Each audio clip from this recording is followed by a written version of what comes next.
Israel is at war with one of its enemies, and the world is on the brink of another world war.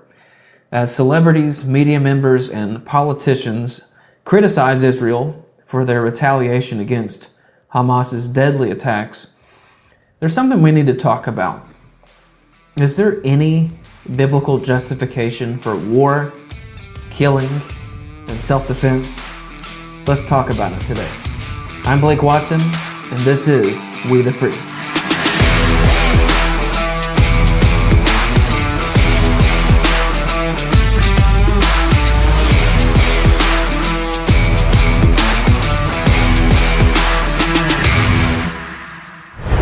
I mentioned last week that we would finish seeking understanding in matters related to Israel and Palestine. The entire episode last week was spent explaining the whole biblical and secular history of these two people groups. If you missed it, I recommend you go watch or listen to it before this segment. Just go ahead and hit pause right now and come back and finish this episode later. When you watch the videos and you see the images and hear the news about the war that is taking place between Israelis and Palestinians, I'm sure that you experience an array of emotions: anger, sadness, compassion, and heartbreak.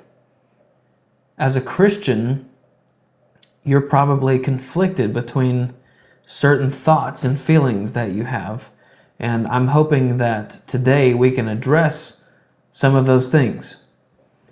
Again, if you haven't watched last week's episode, please go back and do that right now, because it provides a critical foundation and historical and biblical backdrop to what we will be discussing today. On October 7th, Prime Minister of Israel, Benjamin Netanyahu, said the following: "Citizens of Israel, we are at war. Not an operation, not a round, at war. I am initiating an extensive mobilization of the reserves to fight back on a scale and intensity that the enemy has so far not experienced. The enemy will pay an unprecedented price." Well, Israel began its counteroffensive last week on, I think it was Tuesday, by immediately destroying 17 military compounds, 4 headquarters, and 2 high-rise towers that were used for storing assets, according to the Times of Israel. They also reported that, quote, "the military said it notified residents of the 2 buildings before they were hit," which, for the record, Israel always does, because they're not evil maniacs intent on spilling the blood of the infidel, like Hamas. And since then, they've destroyed a lot more buildings, and they're preparing to work their way into the terror tunnels underneath Gaza. And what they're doing is destroying Hamas's fortresses and their arsenal. They're taking all of those key buildings out.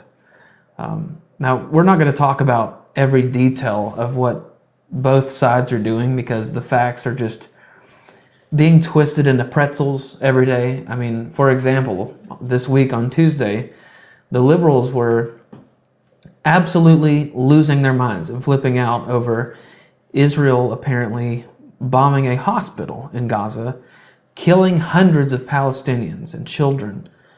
But then by the next day, even the White House was reporting that that wasn't true, that Israel had absolutely nothing to do with it, that it was a failed rocket from Hamas trying to hit Israel again, and the hospital itself was not even hit. It landed in the parking lot. But no. Today, we're going to focus on the biblical justification for war and self-defense and the difference between just and unjust killing.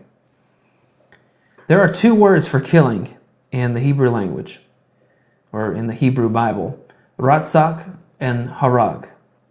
One of them means rightful killing, while the other means wrongful killing. Ratzak is wrongful killing or murder. This is the word used in the Ten Commandments, for example, when God says, "You shall not murder, you shall not ratzak." Harag simply means to kill, and it's used in appropriate contexts of ending someone's life, like self-defense, capital punishment, etc. The King James Version actually mistranslated the word ratzak into the word kill in that commandment to say, thou shalt not kill. But as you'll see today, there is a logical and biblical taking of a life. In fact, what you'll see by the end of this is that Hamas committed ratzak. And right now, Israel is enacting harag. The internal conflict for many, including myself, admittedly, but especially Christians, is that seemingly innocent people are now dying as a consequence of Israel's retaliation. And this represents the unfortunate reality of war. And it's been the enduring unfortunate reality since the first war that was ever fought, and that is the unfortunate reality of innocent death. When war is waged, whether just or unjust, civilian casualties are inevitable. That reality is the main source of inner turmoil that many of you are grappling with today. And how do you justify war when this is the case, that innocent people will be killed? It's easier for a Christian or even a moral-esque minded person to mentally justify the killing of a terrorist, an evil person, or a gruesome criminal. But in this case, as Israel responds to the terrorist attack from October 7th, where the Islamic resistance movement, aka Hamas, broke in, murdered, raped, and pillaged and kidnapped over 1,500 people, the most Jewish deaths since the Holocaust. Christians and others are having a hard time with that unfortunate reality that as Israel strikes back, they're killing men, women, and children who have nothing to do with this terrorist regime, which they elected to power over a decade ago. And before we really get into the meat of this, it has to be said that it's easy for us to flex as experts in this situation, but the reality is that the people calling for peace and are calling for ceasefires and are lambasting Israel for striking back. Most of you have absolutely no idea how it feels to be Jewish, to be hated for all of history, and to have your own family and people slaughtered by the millions, and in this case, the thousands. Millions and thousands, simply for being Jewish. Again, if you haven't watched or listened to episode 9, please do that now. But I want you to hold on to this idea of peace. What in the entire history of the world has created peace? We're going to answer that later, but just think about that for a moment. One of the most important philosophers in world history that shaped many of the ideas undergirding the creation of the United States and furthered Christianity in the medieval period is an Italian priest who goes by the name of Thomas Aquinas. There's a school of thought born of his formulations known as Thomism, which in short is the coalescence of Aristotelianism and Christianity. The philosophy of Aristotle meets Jesus in the Bible. One of his most extensive works is the Summa Theologiae, which spans about 8 years of his writings. I believe it's in the second volume that Aquinas addresses the subject of war, as he poses the question, is it always sinful to wage war? He says, in order for a war to be just, 3 things are necessary. First, the authority of the sovereign by whose command the war is to be waged. For it is not the business of a private individual to declare war. Moreover, it is not the business of a private individual to summon together the people. And as the care of the common will is committed to those who are in authority, it is their business to watch over the common will of the city, kingdom, or province subject to them. And just as it is lawful for them to have recourse to the sword in defending that common will. So the first thing that Aquinas says is a justification for war is that a sovereign authority declares it. It is a nation, not individuals, who declares war. That old school word will in there means well-being. So Aquinas is saying that war is justified when they are in defense of the well-being of the nation. The sovereign has a God-given responsibility to that. Aquinas says, when they punish evildoers, according to the words of the apostle, meaning the apostle Paul in Romans 13:4, he beareth not the sword in vain, for he is God's minister and avenger to execute wrath upon him that doth evil. This is where Thomas Aquinas is referencing Paul's writing on the involvement of God in the institution of authority. Thomas is pointing out that it's the sovereign leadership's God-given responsibility to bear the sword and to act as an avenger upon evildoers. And you can object to this saying, well, this is just describing law and order within that particular place. But no, it's more than that. Aquinas also says, so too it is their business to have recourse to the sword of war in defending the common will or well-being against external enemies. Hence it is said to those who are in authority, Psalm 81:4, rescue the poor and deliver the needy out of the hand of the sinner. Then Aquinas closes the first justification with a quote from St. Augustine. And for this reason, Augustine says, the natural order conducive to peace among mortals demands that the power to declare and counsel war should be in the hands of those who hold the supreme authority. Now keep in mind, none of these justifications stand alone. All of them must be met in order for war to really, truly be justified. So in Aquinas' first justification, he says that a just war is one called by a sovereign authority. And here's the second. He says, secondly, a just war is required, namely that those who are attacked should be attacked because they deserve it on account of some fault. Wherefore Augustine says a just war is wont to be described as one that avenges wrongs when a nation or state has to be punished for refusing to make amends for the wrongs inflicted by its subjects or to restore what it seized unjustly.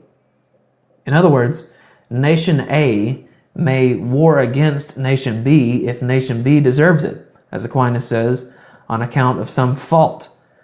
Nation A may war justly to avenge a wrong, punish an enemy for a refusal to make amends for some wrong, or to restore what was seized unjustly. Now, don't you worry, we're going to revisit all of these in just a moment. So, Aquinas is given two justifications for war, under sovereign leadership and for a just cause. But now the third and final justification. Thirdly, it is necessary that the belligerents should have a rightful intention, so that they intend the advancement of good or the avoidance of evil. Hence, Augustine says, true religion looks upon as peaceful those wars that are waged not for motives of aggrandizement or cruelty, but with the object of securing peace, of punishing evildoers, and of uplifting the good.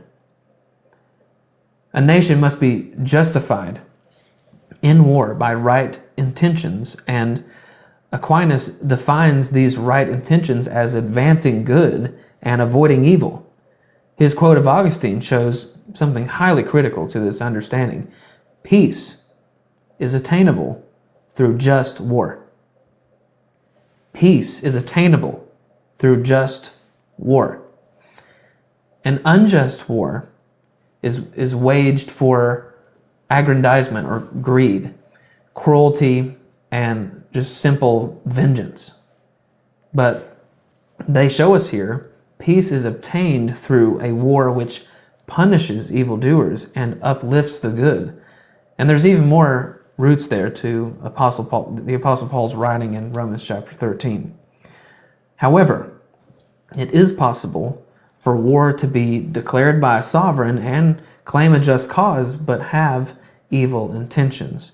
Aquinas says, "For it may happen that the war is declared by the legitimate authority and for a just cause, and yet be rendered unlawful through a wicked intention. Hence, Augustine says, the passion for inflicting harm, the cruel thirst for vengeance, and unpacific and relentless spirit, the fever of revolt, the lust of power, and such like things, all these are rightly condemned in war." Now, elsewhere in his writings, Aquinas poses 8 questions about murder. The 7th question is this: is it lawful to kill a man in self-defense? And I bring this up because this gives further clarity to the justification of war or national self-defense, or even the defense of another nation. He says, the act of self-defense may have 2 effects. One is the saving of one's life. The other is the slaying of the aggressor. Therefore, this act, since one's intention is to save one's own life, is not unlawful, seeing that it's natural to keep to everything to keep itself being as far as possible. So to this first effect, Aquinas says that it's lawful or just to act to preserve your own life. But he adds to this the second effect of self-defense. And yet, though proceeding from a good intention, an act may be rendered unlawful if it be out of proportion to the end. Wherefore, if a man in self-defense uses more than necessary violence, it will be unlawful. Whereas if he repel force with moderation, his defense will be lawful. The second effect speaks to proportionality. Now, I have to, for the sake of our general subject, say things not individualistically. So, for a nation to war against another nation, just because the other nation says critical, passive-aggressive things about nation A, that would lack proportion and according to Aquinas, would be unlawful for war to be waged in that respect. Now, to add to Thomas Aquinas' justifications for war, sovereign leadership, just cause, right intentions, and national defense, I would add the following. War should be a last and final resort. Romans 12:18 says, "If possible, so far as it depends on you, be at peace with all men." If it is possible. Warring should not always be an immediate action. The United States deliberately did not involve itself in the Second World War until the Japanese bombed Pearl Harbor. And at that point, there was no attainable peace except by defeating the enemy. I think another important factor in the justification of war is the probability of success. In Luke 14:31, Jesus says, "What king, when he sets out to meet another king in battle, will not first sit down and consider whether he's strong enough with 10,000 men to encounter the one coming against him with 20,000? In other words, is victory possible? It's not just a matter of numbers, but is victory even attainable? Because if not, you're wasting lives, blood, and people away for nothing. Now let's talk about one more criteria, and that is what happens teaches. In the past on this show, I've talked about the old system of justice we used to have in America.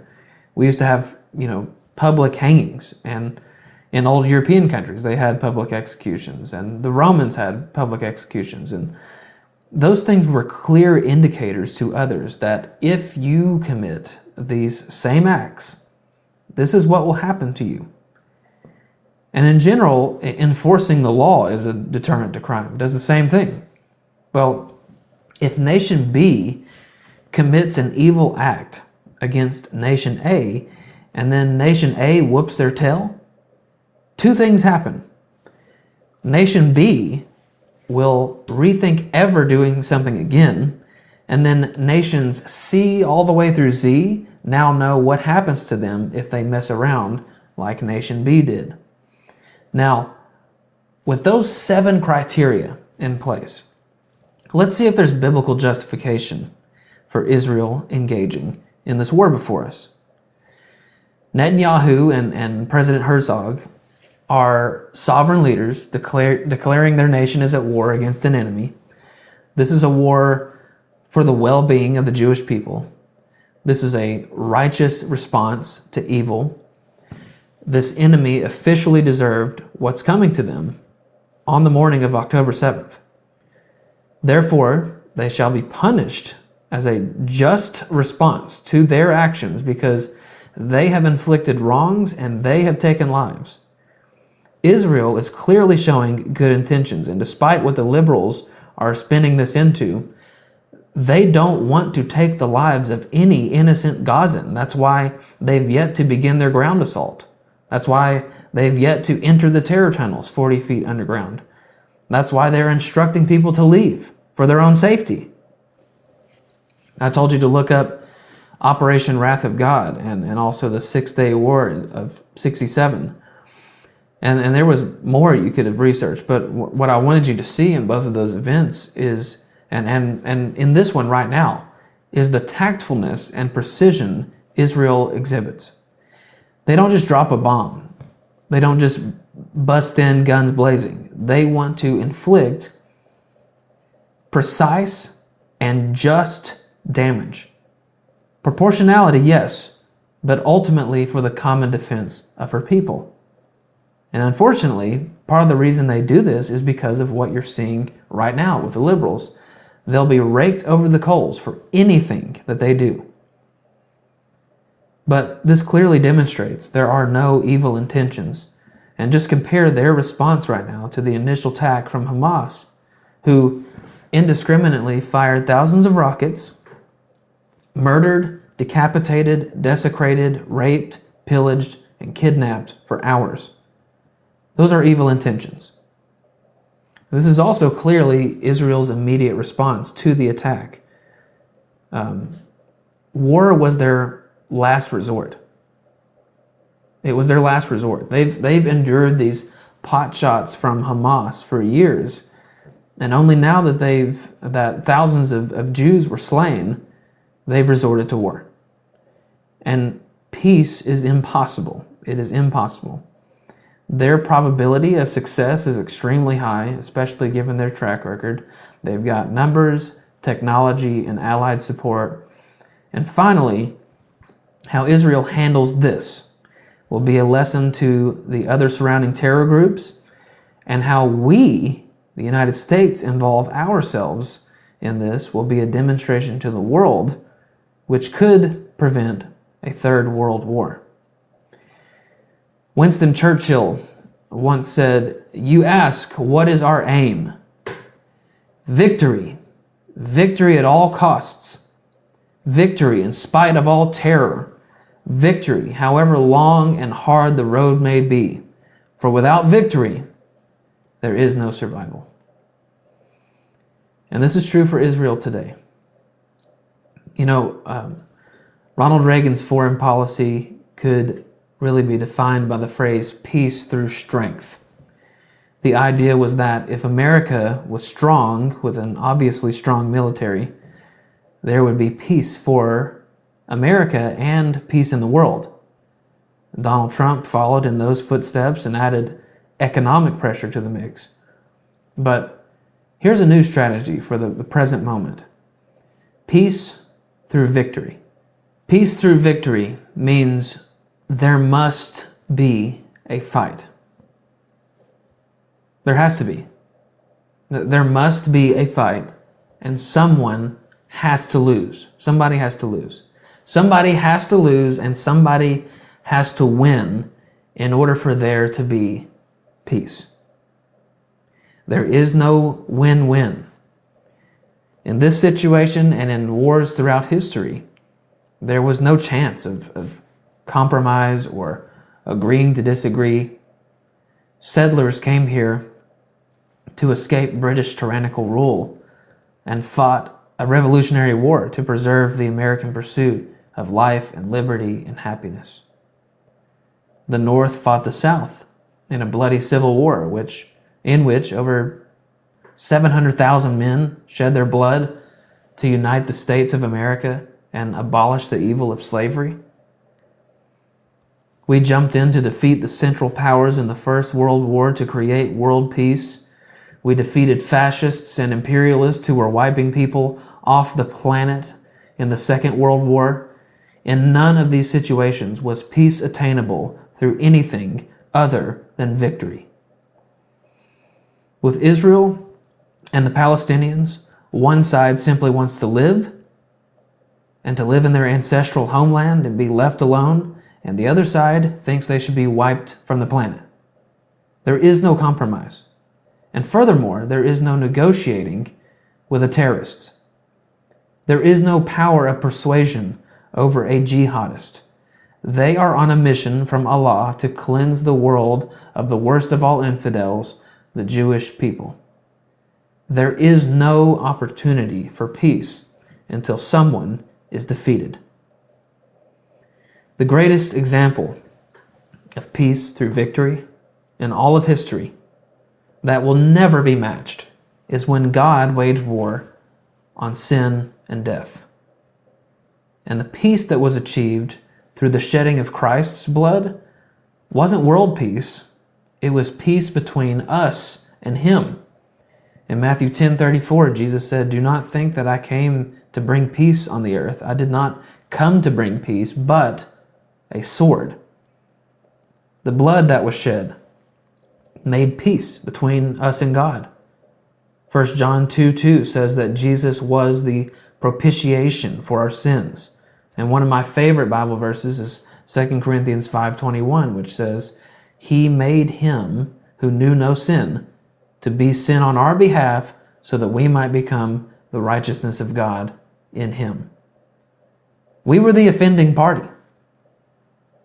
We defied and disobeyed God. We mocked and rebelled against Him. We were guilty of violating all of His statutes, and instead of God annihilating us and just striking us down, harag, instead of righting the wrongs by being victorious over us, Jesus stepped into our place and shed His own blood. The great exchange happened. We were given the righteousness of Jesus as if we had never done anything wrong, and Jesus became sin on our behalf. God waged a holy war, defeated the enemy, became victorious, and thus created eternal peace. Romans 5:1 says, "We have peace with God through our Lord Jesus Christ." If you, like me, want to see some level of peace, Israel must righteously defeat her enemy.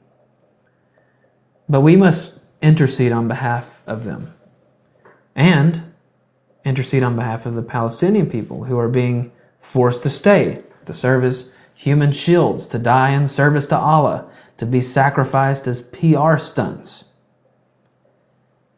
God, please help those people escape the coming destruction. The thing is, those people have largely been complicit for over a decade with these terrorists. They elected them. They knew what the stated goals of Hamas was, to kill the Jewish people. And they still installed them to govern the Gaza Strip. We've seen the video of the normal citizens rushing into Israel during all the chaos to steal things from their homes. We know they read the same Quran that gives Hamas their religious validation. They hate the Jews as much as their genocidal leaders do. But we also must pray for the hundreds that have been taken hostage. They have no idea if they will live or die. They are pawns in Hamas's evil game. And all the Hollywood celebrities and media members and politicians calling for a ceasefire from Israel, while hundreds remain as hostages, including Americans, are complicit in terrorism. Shame on all of you. Well, I will be keeping a watchful eye on all of this, and as things change, I'll let you know.